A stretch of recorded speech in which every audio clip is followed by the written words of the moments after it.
Let's get more now on the terror threat from the crisis in Iraq. Officials estimate that the ISIS militants have about 2,000 fighters with Western passports. They can enter the U.S. without a visa.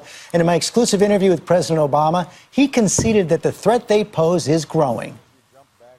You know, I think we have been under serious threat my entire presidency, and we have been under serious threat predating 9/11 from those who embrace this ideology. But they're gaining strength, aren't they? Well, they're gaining strength in some places. We've seen Europeans who are sympathetic to their cause traveling into Syria and now may travel into Iraq, getting battle-hardened. Then they come back. They've got European passports. They don't need a visa to get into the United States. Now, we're spending a lot of time, and we have been for years, making sure that we are improving intelligence so that we can respond to that. We got to improve our surveillance, reconnaissance, intelligence there. Special forces are going to have a role, and there are going to be times where we take strikes against organizations that could do us harm. Let's get more on this now from Congressman Peter King from the House Committee on Homeland Security. ABC's Chief Global Affairs Correspondent Martha Raddatz just back from Iraq. Welcome back. And Congressman King, let me begin with you. You saw the president right there, conceded that the threat is growing. What is the biggest danger right now? Yeah, the president shouldn't just be conceding it. This is a real threat. There's nothing to concede. He should be very aggressive on this.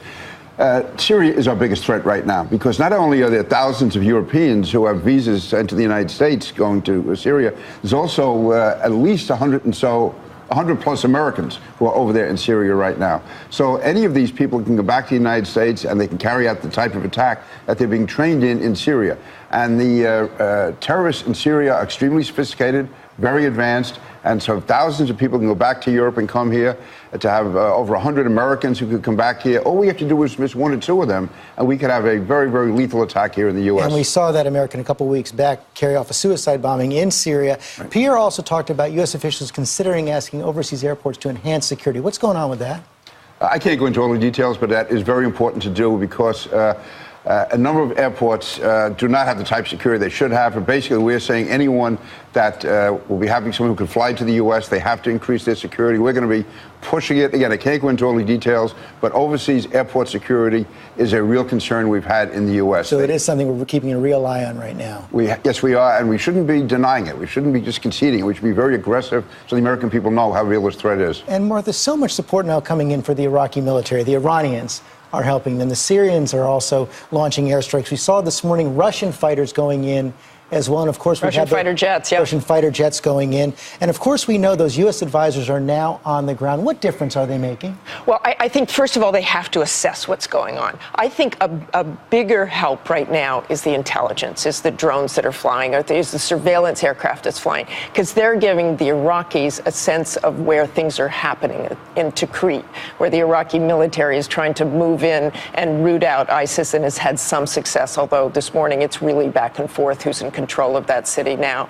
The advisors, once they establish what's going on and how they can help, will really go outside of the embassy, and that's where they can really start helping and start telling the Iraqi military, start helping them more with command and control and morale. That's the amazing thing that they saw there, as an absolute collapse of the morale in the Iraqi security forces. Soldiers running away, and once they started running away, then there was a tidal wave of morale collapse. You know, when I talked to the president earlier this week, he wouldn't say that he was ready to order airstrikes right now. What does he need to hear from those advisors on the ground and from the Iraqi government before he acts? Well, from the Iraqi government, he has to have a sense that they're not just going after Sunnis, that they're not just going after the minority Sunnis.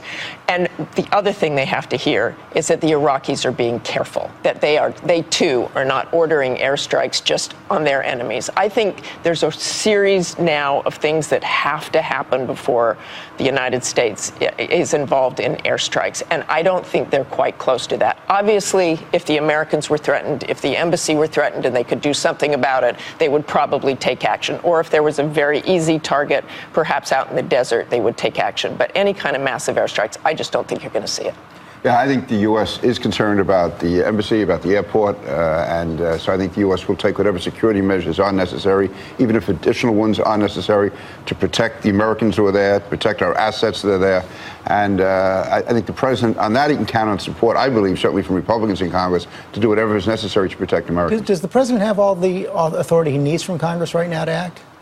You know, they may ask for additional powers. I'm not someone who's totally addicted to the War Powers Act, but I think the president, to play it safe, I think any additional assets or troops that he sends or any forces at all, I think he will go to Congress. Okay, Peter King, Martha Raddatz, thanks very much.